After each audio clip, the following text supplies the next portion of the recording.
Assalamualaikum warahmatullahi wabarakatuh. Apa kabar anak-anak hari ini? Semoga tetap ceria ya dan semangat untuk melakukan pembelajaran. Alhamdulillah, kali ini kalian berjumpa lagi dengan Bu Lia untuk pembelajaran tema 1, subtema 1, muatan IPA kelas 6 SD Pelita Aksiri Permai. Kita masih membahas KD 3.1 ya, lanjutan dari kemarin, yaitu membandingkan cara perkembangbiakan tumbuhan dan hewan. Perkembangbiakan tumbuhan ada dua, kita mengulang sedikit ya kemarin, yaitu 1. Perkembangbiakan generatif atau melalui pembuahan, dan yang kedua, perkembangbiakan vegetatif atau tanpa pembuahan. Perkembangbiakan vegetatif ada dua, yaitu 1. Perkembangbiakan vegetatif alami, dan yang kedua, perkembangbiakan vegetatif buatan. Nah, anak-anak, silahkan kalian siapkan buku paket tema 1 halaman 34 sampai 39 ya. Nanti Bu Lia akan jelaskan, simak baik-baik, lalu berilah tanda menggunakan stabilo atau pensil warna pada bagian-bagian yang diperlukan. Silahkan disimak ya. 1. Perkembangbiakan vegetatif alami, yaitu perkembangbiakan yang tidak kawin dan tanpa bantuan manusia disebut perkembangbiakan vegetatif alami. Ada beberapa alat perkembangbiakan vegetatif alami, yaitu umbi, geragi, akar tinggal, spora, dan tunas. Pertama kita akan membahas umbi. Apa sih umbi itu? Umbi adalah bagian tanaman yang menggembung dan tertanam di dalam tanah. Contohnya kentang, wortel, dan bawang merah. Sebenarnya umbi merupakan cadangan makanan bagi tumbuhan. Berbagai macam umbi, yaitu yang pertama, umbi lapis. Contohnya bawang merah. Jadi, pada bawang merah itu umbinya berlapis-lapis ya, menggelembung, berair, dan ada sisik-sisik daunnya. Nah, di bawahnya biasanya tumbuh akar. Jika ditanam, umbi itu dapat tumbuh menjadi tumbuhan baru. Contohnya umbi lapis, bawang bombay, bawang putih, dan juga bawang merah. Yang kedua, umbi batang. Pernah makan kentang? Tahukah kamu, bagian kentang yang dapat dimakan merupakan bagian batang. Jadi ternyata kentang itu yang mengembung bukan akarnya, tapi batangnya. Di bagian batang tersebut berisi cadangan makanan. Batangnya membesar dan berisi. Oleh karena itu, kentang disebut umbi batang. Pernah kamu melihat mata tunas pada kentang? Ya, kalau kentang sudah beli di tukang sayur, terus lama disimpan, lama-lama kadang ada yang tumbuh ya. Nah, tumbuhan tersebut tumbuh dari mata tunas yang terdapat pada umbi. Yang ketiga, umbi akar. Umbi akar adalah akar yang membesar berisi cadangan makanan. Jika umbi ini ditanam bersama dengan pangkal batang, maka akan tumbuh tunas. Tunas itu bisa tumbuh menjadi tumbuhan baru. Contoh tumbuhan yang memiliki akar adalah dahlia, wortel, lobak, dan singkong. Umbi akar singkong tidak dapat digunakan untuk berkembang biak karena tidak memiliki pangkal batang. Adapun umbi akar pada dahlia dan wortel dapat berkembang biak karena ada tunas pada pangkal batangnya. B. Geragi. Geragi adalah batang yang merambat di atas atau di bawah tanah. Jadi ada dua macam, ada yang merambatnya di atas tanah, ada juga yang dari dalam tanah. Geragi disebut juga dengan stolon. geragih tersusun atas ruas-ruas. Setiap ruas itu akan menempel pada tanah dan keluar akarnya dan tumbuh tunas baru. Individu baru itu tetap menjadi satu dengan induknya. Jadi dia ngumpul ya, bergerombol. Meskipun demikian, individu baru itu tidak bergantung pada induknya. Jadi misalnya, contohnya kamu potong. Misalnya ya, stolon atau geragihnya itu pada stroberi, ketika dia nempel ke tanah, keluar akarnya, keluar tunasnya, lalu kamu potong, kamu tanam terpisah dari induknya, itu dia bisa hidup. Ya, contoh tumbuhan yang punya geragih di permukaan tanah adalah pegagan, stroberi, arbei, semanggi, dan geragih yang menjalar di bawah permukaan tanah. Contohnya adalah rumput teki. C. Akar tinggal atau disebut juga rizoma. Akar tinggal adalah batang yang terdapat di dalam tanah. Batang itu tumbuh mendatar sehingga tampak seperti akar. Akar tinggal disebut juga rizoma. Batang tersebut beruas-ruas dan tumbuh mendatar. Di setiap ruas akan tumbuh akar. Tunas ini dapat tumbuh menjadi tumbuhan baru. Contohnya jahe, kunyit, temulawak, lengkuas, dan kencur. Coba Bu Lia tanya, kalian sudah bisa membedakan belum bedanya jahe, kunyit, atau kencur yang ada di rumah? Misalnya mama masak, kira-kira bisa membedakan atau tidak? Nah, nanti silahkan bisa lihat ya di dapur, kalian pelajari mana yang jahe, mana yang kunyit, mana yang kencur. Nanti boleh nanya ke mamahnya, apalagi anak putri nih harus bisa membedakan ya. Selanjutnya yang D adalah spora. Pernah melihat tumbuhan paku-pakuan? Paku-pakuan apa sih Bu?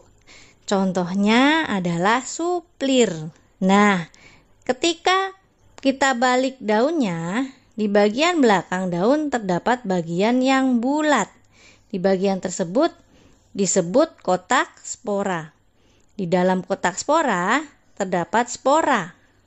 Spora itu tidak bisa kalau dilihat secara langsung. Untuk dapat melihat spora, kalian harus menggunakan mikroskop. Ya, pakai mikroskop tuh dikeker. Nanti kelihatan sporanya diperbesar ya. Jadi spora itu ukurannya kecil-kecil. Sebenarnya, spora merupakan alat perkembangbiakan. Kotak spora yang sudah matang akan pecah sehingga butiran-butiran sporanya bisa berterbangan tertiup angin. Spora itu nanti jatuh di tempat yang sesuai dan bisa tumbuh menjadi tanaman baru. Contohnya spora itu ada pada tumbuhan paku, lumut, dan jamur. E. Tunas. Tunas adalah tumbuhan anakan yang muncul di samping induknya. Contohnya pohon pisang, bambu, dan tebu. Insya Allah kalau pohon pisang, pohon bambu, pohon tebu sudah pernah lihat semua ya. Nah, di sebelahnya itu kan kadang ada anakannya ya, pohon yang kecil-kecil. Mereka tumbuhnya bergerombol. Calon tumbuhan baru yang muncul dari akar, batang, atau daun tanaman yang telah tua. Tunas akar terdapat pada pohon, cemara, sukun, dan kesemek. Tunas batang terdapat pada pohon pisang, bambu, dan tebu. Pohon pisang, tunas tumbuh dari bonggolnya. Tunas daun terdapat pada cocor bebek. Pernah lihat cocor bebek ya? Kadang pada tumbuhan cocor bebek itu di pinggir-pinggirnya ada tunas kecil-kecil. Itu nanti kalau ditanam bisa menjadi tumbuhan cocor bebek yang baru. Nah, kalau tunas yang tumbuhnya tidak pada batang, itu disebut tunas adventif. Nah, sedikit penjelasan pada pisang. itu pada bonggol. Bonggol itu adalah bagian antara batang pisang yang di atas dengan akar. Nah, itu disebutnya bonggol. Nah, dari situ itu nanti muncul tunasnya. Selanjutnya yang kedua, perkembangbiakan vegetatif buatan. Perkembangbiakan vegetatif buatan itu adalah proses perkembangbiakannya dibantu manusia. Tujuannya untuk memperoleh tumbuhan baru dengan cepat dan tidak bergantung pada musim. Selain itu, dengan perkembangbiakan vegetatif buatan, itu dapat diperoleh tumbuhan baru yang sifatnya sama dengan induknya. Contoh, punya pohon rambutan yang rasanya manis sekali. Ketika kita cangkok, kita tanam, nanti buahnya sama-sama manis. Tapi ketika kita menanam dari biji, kadangkala awalnya induknya rasanya manis. Tapi ketika kita tanam bijinya, kok numbuh berbuah rasanya kurang manis. Nah, itu ya. Jadi, keunggulan perkembangbiakan vegetatif buatan itu nanti tanaman barunya persis sifatnya dengan tanaman induk. Contoh perkembangbiakan vegetatif buatan yaitu stek, cangkok, tempel atau disebut juga okulasi, sambung atau enten, runduk, dan kultur jaringan. Kita akan bahas satu persatu ya. Pertama adalah stek. Apa itu stek? Stek itu dilakukan dengan cara menanam potongan atau bagian dari tumbuhan. Bagian tumbuhan yang dapat ditanam dapat berupa batang, tangkai, atau daun. Tidak semua tumbuhan dapat distek. Contoh tumbuhan yang dapat distek adalah singkong dan mawar. Singkong dapat distek bagian batangnya. Mawar dapat distek bagian tangkainya. Nah, itu contoh gambar 1.42 stek batang singkong ya. Batangnya kita potong miring, lalu kita tancapkan di tanah. Nah, nanti akan muncul tunas dan menjadi tanaman singkong yang baru.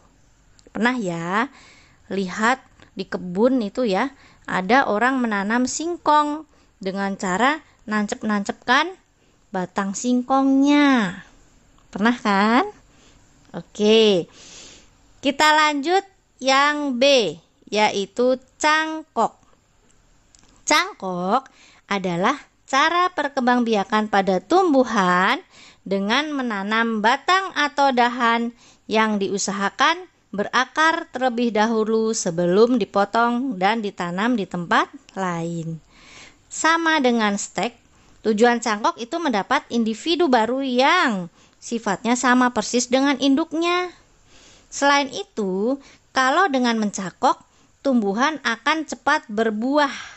Kalau misalnya kita nanam dari biji itu, contoh aja ya, misalnya butuh waktu 5 tahun baru berbuah. Sedangkan kalau pakai cangkok itu setahun saja sudah berbuah. Itu lebih cepat ya. Mencangkok harus dilakukan dengan teliti. Contohnya yang bisa dicangkok itu yang punya kayu tumbuhannya ya. Punya kayu, punya kambium bisa dikelupas. Contohnya mangga, jambu, dan jeruk. Mencangkok itu cukup mudah dilakukan. Pertama, pilih tangkai atau dahan yang cocok untuk dicangkok yang sudah cukup tua. Dapat dilihat dari ukuran dan warna kulitnya. Lalu kupaslah kulit dan kambiumnya. Apa itu kambium? Nanti kita ketika mengelupas kulit kayu itu ada bagian yang agak berlendir, kita pegang itu ya. Ada lapisannya. Itu di situ kambium. Lalu tutuplah bagian yang dikupas dengan tanah yang dibungkus plastik atau sabut kelapa. Jagalah tanah pada bagian yang dicangkok agar tetap lembab. Bisa dispray ya, disemprot-semprot setiap hari. Setelah tumbuh akar pada cangkokan, potonglah dan tanamlah tangkai tersebut. Nah, itu ya. Kalau kelebihannya teknik mencangkok itu tadi adalah tumbuhannya yang pertama sama dengan induknya. Kalau buahnya manis ya nanti akan manis. Yang kedua, lebih cepat berbuah. Tapi ada kekurangannya, yaitu hasil cangkokan itu akarnya kurang kuat. Karena yang tumbuh adalah akar serabut. Oleh karena itu kalau sudah besar tumbuhannya perlu dikasih penopang, biasanya pakai kayu gitu ya, ditopang supaya tidak mudah roboh. Selanjutnya yang C yaitu tempel atau okulasi. Apa itu okulasi? Yaitu menggabungkan mata tunas suatu tumbuhan pada batang tumbuhan lain. Jadi tunasnya dipotong, ditempelkan ke batang tumbuhan lain. Tumbuhan yang akan ditempeli harus kuat. Tempel atau okulasi bertujuan menggabungkan dua tumbuhan yang berbeda sifatnya. Nantinya akan dihasilkan tumbuhan yang memiliki dua jenis buah atau bunga yang berbeda sifat. Pernah melihat misalnya ada bunga, bunganya kok ada yang putih, ada yang ungu misalnya. Nah, itu bisa memakai teknik tempel atau okulasi. Sehingga pastinya lebih cantik ya, lebih indah karena bunganya berwarna-warni. Nah, kamu perhatikan gambar 1.44 itu cara melakukan okulasi ya. Mata tunas dari tumbuhan lain, lalu kita cari batang pokok yang akan disayat kulitnya. Lalu mata tunas itu ditempelkan, lalu diikat dengan tali hingga tunasnya itu nanti lama-lama akan menyatu dengan kayunya, kayu tumbuhan baru dan bisa tumbuh. Gitu ya. Selanjutnya adalah D, sambung atau enten. Menyambung atau mengenten bertujuan menggabungkan dua sifat unggul dari individu yang berbeda. Misalnya, untuk menyokong tumbuhan dibutuhkan jenis tumbuhan yang akarnya kuat.